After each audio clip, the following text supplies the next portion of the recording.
boy Easy to the ST. Let's just call me Easy ST. Oh, whoa, bumpy. Back again with the corny ass intros.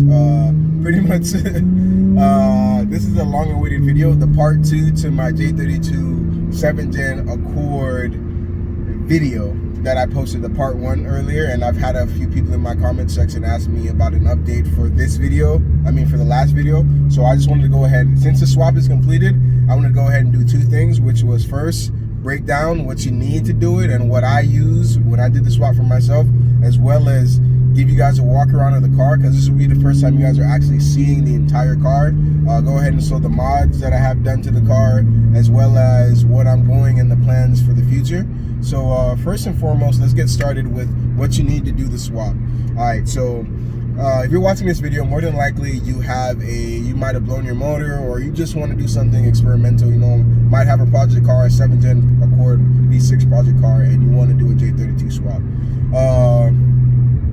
First and foremost, what you're going to need is a J32A3. The J32A3 is out of a Acura Tl from 04 to 08.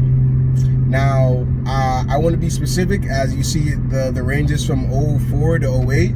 There's a few different variants, like Honda often with, like, they revamp cars. So like, for instance, like 9th Gen SIs, like from, I believe, the 2012 to 2013, and then on the 2015 they did a revamp, and then it's a whole new face and everything. You know, front, it looks a little bit more aggressive. So they did something similar like that with the Accords and TLs, where from the 03 to 05 Honda Accord V6s, they had the same bell housing setup as Acura TL from 04 to 06.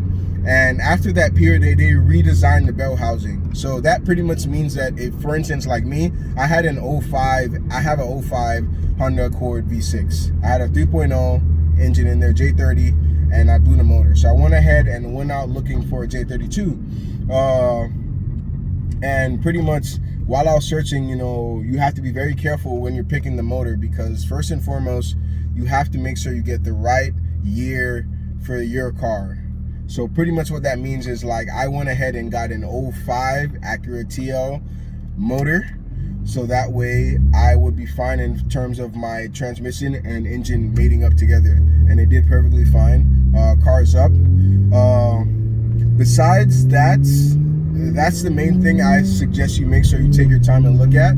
Besides that, you really don't need much besides the engine, because like I said, they made up perfectly fine together, and as long as you get the right one for your year, you'll be perfectly fine. So just remember that when you're looking into doing a J32 swap. Also, I recommend this swap because for us J series, like, there's not a lot of support for the J series platform in general, and this is one of the cheapest and most inexpensive swaps that you can do, and you can see significant gains. Like, the guy that I bought the car from, he had when I had the J30, I took him for a test drive in it when I did the J32 swap, and it blew his mind because, you know, for a 0.2 bigger of a cylinder, it was a whole lot more power. And the J30s make, I believe, like 250 or something like that, and these to the crank are supposedly supposed to be making around 280. So it's a big jump.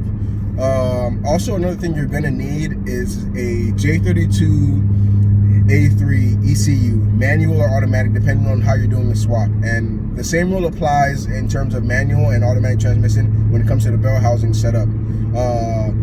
You can go ahead and do it that way. If you plan on tuning your car and you want to go Honda, I suggest you get a 07 or 08 manual or automatic J32 ECU, because those ECUs will, I don't know the exact explanation. You can check like v6performance.net, and they have a lot more explanations onto why Honda doesn't work with the older ECUs. So that's what you're going to need in terms of, because you can rock the J30 ECU, but if you want to make sure you're getting the most bang for your buck, essentially, or, you know, making sure the engine is being used to its full potential, I highly suggest you go ahead and do that J32 A3 ECU 06 and 07. Also, my only recommendation Only other recommendation besides that would be go ahead and make sure you take care of your engine mounts, new coolant hoses if you can, anything that you had on your old car that might be a little bit, you know, dried out, because those can cause issues like vacuum leaks, and then you run into bigger problems. So I'm just pretty much giving you guys my experience, because I've gone through a lot since I've done the swap. At one point, my car was just starting and it was just rough idle and it was just misfiring, and I couldn't figure out what it was. Lo and behold, all I needed to do was just, you know, go ahead and put a hose on, and it worked perfectly fine. So you have to make sure you do those things. There's one other thing you guys have to change, depending on whether you're doing automatic or manual. For the automatic transmission, if I'm correct, and I believe I am, the heater core, or pretty much the coolant pipes that go into the heater core or the water pump, you have to replace that depending on what you're doing, because pretty much there's less coolant hoses on the manual transmission, because on automatic transmissions there's coolant lines that go to the transmission to warm it up, and just in case like you're up north, or as well as to keep it cool. So you have to pay that in mind when you're doing it.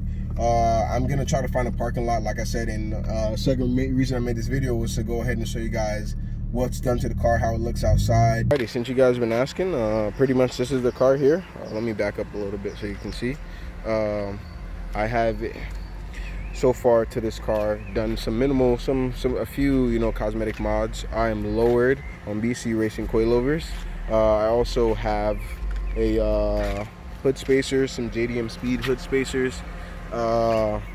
For my other mods on the car, besides the J pipe, which is stock, I have a pre-cat deletes from RV6 Performance, and I have a full 3-inch exhaust with 4-inch tips.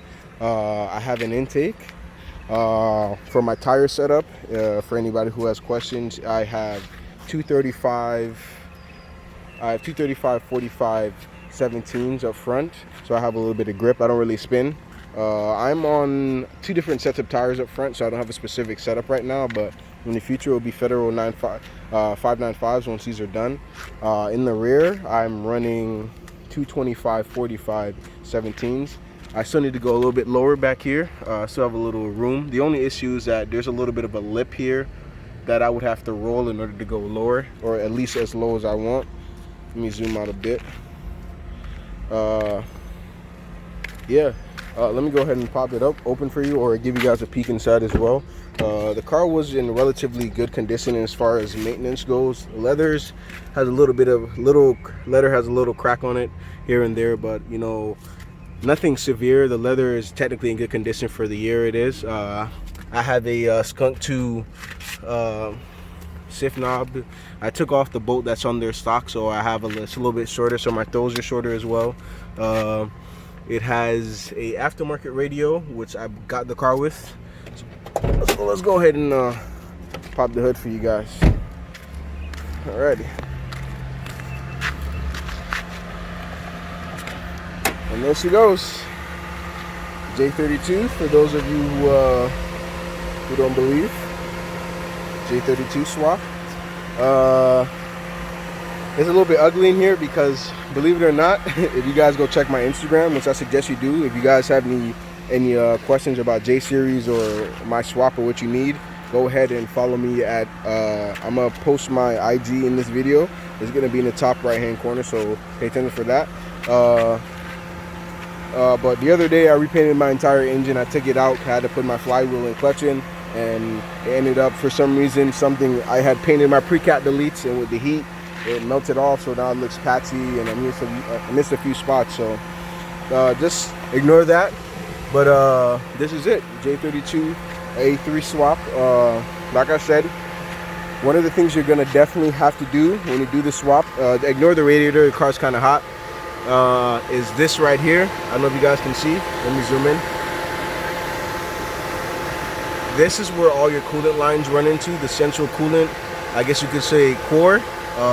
For the automatic, it's different. On the automatic, there's 3. So you have 2. You have one for your coolant that goes into the engine, and another one for the return. But back here, there would be a 3rd, and that pretty much goes to the transmission. And on the manual, you don't need that.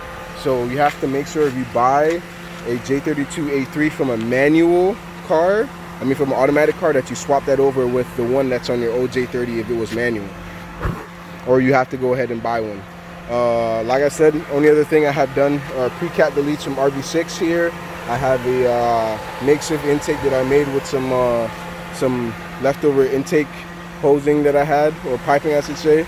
The other day, actually, my engine mount went out, and as a result, this line for the power steering return hose pretty much rubbed against my serpentine belt, and pretty much ripped right through it. So I have to get a new serpentine belt. But for the most part, this is it. I know the engine bay is not pretty, but it works, and it's still a work in progress, like I said. But yeah, pretty much this is it. This is the car. So swap's complete. Everything runs fine. I have a few minor kinks that I'm working out currently as far as performance goes. The other day I had a slight misfire, so that was more related to our vacuum line. Like I said earlier, make sure you change your hoses.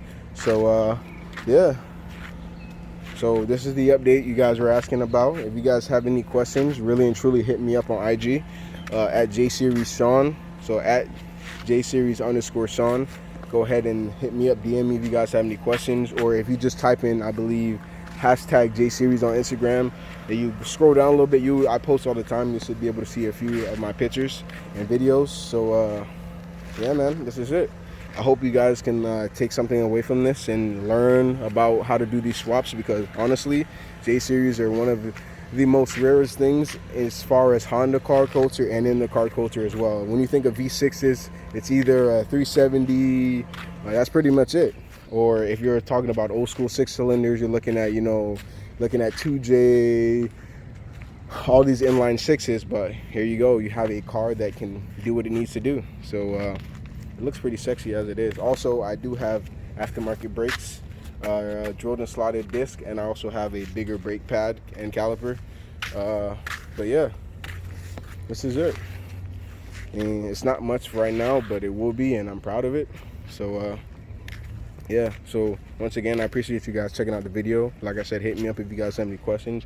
If you guys need help doing anything, I'm always here to help, because I didn't have any videos when I was doing my swap, and I want to extend that same olive branch to other people, because I want more people to do J swaps. I want people to talk to about this stuff so that we can make this community bigger and make it better. So go ahead, like I said, subscribe. If you guys have any questions for me, drop it in the comment section, and remember, as usual, keep it positive. Constructive criticism is always welcome. So peace out.